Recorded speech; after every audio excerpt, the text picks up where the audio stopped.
You know that feeling when everything in your life seems perfect?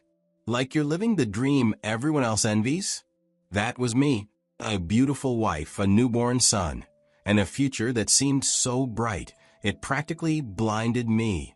I'd watch Clara with Noah, cooing softly to him while the sunlight poured into the room like some kind of heavenly spotlight. It felt like a scene from one of those storybooks where everything is just right. But here's the thing about perfect moments. They don't last forever. And sometimes, they're not even real to begin with. Noah had Clara's big, expressive eyes and her soft curls. But his skin, it was darker than either of ours. Not just a little darker. A lot darker. At first, I brushed it off. Maybe I was imagining things. Maybe I was just being paranoid. But doubt has this way of creeping in, slowly at first, like a shadow you barely notice. And then one day, it's all you can see. What I didn't know then was that everything I believed about my life, my family, and my future, it was about to be ripped away. I can't forget the day I placed the order for the DNA test kit. It wasn't anger that made me do it. It was fear. Fear that the life I built was a lie. I remember sitting at the kitchen table late that night. Clara was upstairs, putting Noah to sleep. It felt like betrayal finally clicking by now button. When the kit finally arrived, I almost didn't open it. For a moment, I thought maybe I could let it go. But the doubts wouldn't leave me alone. Every time I looked at Noah, I'd ask myself, what if? I couldn't live with that question hanging over me.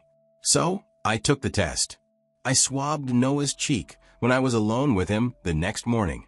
He was lying on the changing table, kicking his tiny legs and making those happy little gurgling noises. After I sealed the sample and put it in the mail, I felt like the worst person in the world. But deep down, I knew the truth was already on its way, and there was no going back. I remember the exact moment I opened that email, like it's burned into my memory forever. I stared at my laptop screen, my heart pounding so loud. When I clicked on the email, my hands were shaking. I could barely control the mouse, but I forced myself to open it. The first line of the results popped up in bold text. The alleged father is excluded as the biological father. For a second, I didn't even understand what it meant. Then, it hit me. Noah wasn't mine. I felt the world tilt under me, like the ground itself was giving way. I kept reading the results, hoping there had been some mistake, but the words stayed the same. It wasn't just Noah. It was everything. The woman I loved, the woman I thought I knew better than anyone, had been lying to me. All the moments we shared, all the times she looked me in the eye and told me how much she loved me, they felt hollow now. I closed the laptop, pushing it away, as if that could erase what I'd just read. But there was no escaping it. The truth was sitting right there, staring me in the face. Noah wasn't my son, and Clara knew it. I wanted to scream. I wanted to confront her right then and there, demand to know why, how, who. But as much as I wanted answers, I also wanted control. If I blew up now in this moment, she'd probably spin some excuse, some lie to cover herself. No. I needed to do this right. I needed her to feel the weight of what she had done. That's when the idea came to me, the sip and see party. Clara had been planning it for weeks, talking about how excited she was to show off Noah to all our friends and family. She wanted to bask in their admiration, to be the proud, perfect mother. Fine. I'd let her have her stage, and then I'd take it away from her. In front of everyone. I made my decision right then and there. I'd keep quiet, bide my time, and drop the truth like a bomb at the party. It was the only way to make sure she couldn't wriggle her way out of this. The thought of waiting, of pretending everything was normal in the meantime, made me sick to my stomach. But I was willing to do it. She had already betrayed me. This was my first step in getting my revenge. And in that moment, I wasn't thinking about the fallout. All I could think about was the betrayal, the lies, and how I was going to make sure Clara couldn't hide them anymore. It was finally the day for the party. The house was alive with laughter and conversation. Clara had outdone herself. She moved through the crowd effortlessly, her radiant smile lighting up the room. She was the epitome of grace, laughing at jokes, accepting compliments on her glow as a new mother, and playfully brushing off questions about sleepless nights. Meanwhile, Noah was passed around like a delicate treasure, wrapped in a soft blue blanket that Clara had carefully chosen for this very occasion. Guests cooed over him, remarking on his cherubic cheeks and calm demeanor. Watching from the edge of the room, I forced a smile. It was a picture-perfect scene, but for me, it felt like watching a play where everyone but me believed in the script. As the party settled, I stepped forward, glass in hand, signaling for everyone's attention. The room quieted, and all eyes turned to me. I could feel Clara's gaze on me, warm and trusting, completely unaware of what was about to happen. First, I want to thank everyone for being here today. I began, my voice steady despite the storm building inside me. It means the world to us to share this special moment. To Clara, my beautiful wife, there are no words to describe how incredible you've been as a mother. I paused, my eyes scanning the room. Clara's smile widened, but I noticed a flicker of nervousness. And to Noah, our little miracle. The room was silent, hanging on my every word. I took a deep breath and delivered the line I'd been rehearsing in my head for days. Imagine my surprise when I learned that I'm not his father. The weight of my words crashed into the room like a thunderclap.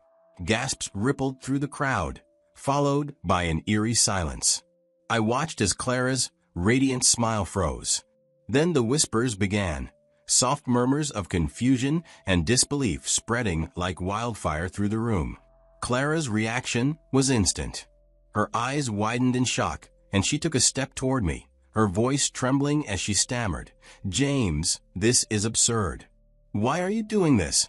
The words felt hollow, more like an attempt to regain control than an actual denial.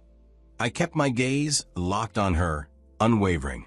Even as she tried to appear outraged, her tone betrayed her.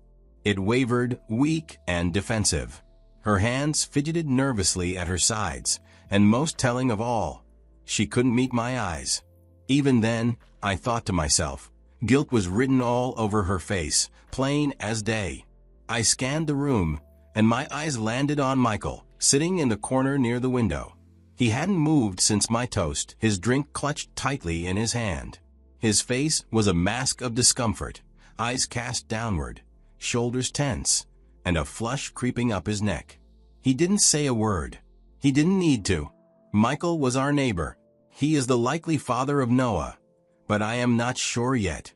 While I am not sure he is the father, I am sure I am not the biological father. Clara turned and ran out of the party without looking or saying any more words. Everyone at the party just stared at me.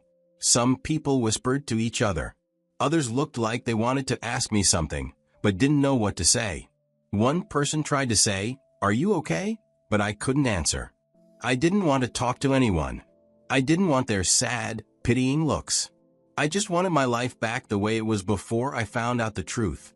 After a moment, I cleared my throat and said, "Thank you all for coming, but I think the party's over." People nodded awkwardly and started to leave, but I could feel their eyes on me as they walked out. It felt like everyone in the world knew my life had just fallen apart, and I hated it. Later that night, I came home and found Clara sitting on the couch.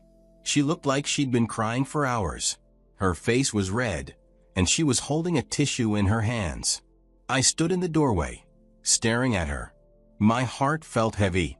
Finally, I said, "Why, Clara? Why would you do this to me?" She didn't answer. She just sniffled and looked down at the floor. That made me angry. "Say something," I said, my voice louder now. "I deserve an explanation." She looked up at me with big, watery eyes and said quietly, "It wasn't supposed to happen." I laughed, but it wasn't a happy laugh. What wasn't supposed to happen? Sleeping with Michael? Lying to me? Letting me believe Noah was my son? Clara flinched as if my words hurt her, but she didn't try to argue. That made it worse. I waited for her to say something, anything, but she just sat there, silent. Finally, she said, "It was a mistake, James. I didn't mean for it to happen. I didn't know." Her voice trailed off. You didn't know what? I asked, my voice quiet but sharp. You didn't know if Noah was mine? She broke down then, covering her face with her hands and crying. I didn't know, she said between sobs. I didn't know who the father was, but I thought it didn't matter, because you're the one who loves him. You're his dad in every way that counts. It doesn't matter, I said, shaking my head. It matters to me. It matters because you lied. You made me believe something that wasn't true. How am I supposed to trust you now? How am I supposed to believe anything you say? She didn't answer. She just cried harder, and I couldn't stand to look at her anymore. I turned and walked upstairs to the guest room. I couldn't sleep that night. My mind wouldn't stop spinning with everything she'd said and everything she hadn't said. As I lay there staring at the ceiling, one thought kept running through my head. I wanted to believe her. But how do you trust someone who's already broken you? For days, I walked around the house like a ghost, trying to figure out what to do. Every time I looked at Noah, my heart ached. He wasn't mine by blood, but I wanted him to be.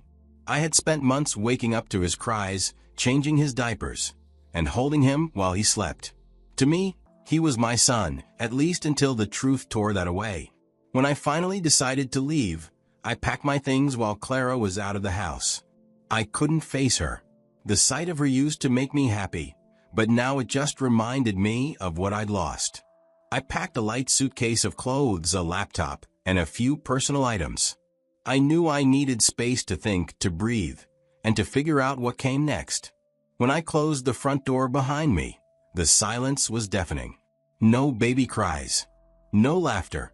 Just the sound of my footsteps fading down the driveway. That house wasn't my home anymore, no matter how much I wished it could be. In the days that followed, I saw Clara's world crumble. At first, she tried to act like everything was normal, calling friends to chat and posting pictures of Noah on social media. But people aren't stupid. Word got out. Friends stopped returning her calls. The moms from her playgroup, the ones who used to swarm around her at gatherings, started avoiding her altogether. Even her family couldn't look her in the eye. Clara's mom was the first to say it out loud. I overheard her during one of my visits to pick up some things. How could you do this to him, Clara? To your family? I didn't raise you to destroy everything like this. Clara didn't have an answer. She just stood there, her head down, letting her mother's words slice through her like knives. Clara tried to apologize to me more than once. She wrote me long text messages and even left a handwritten note on my car windshield one morning. It was full of promises to fix what she broke. Promises to be better. But the thing about breaking someone's trust is that it's not something you can glue back together. I didn't hate her, I didn't have the energy to, but I couldn't forgive her either. Some things once broken can never be fixed.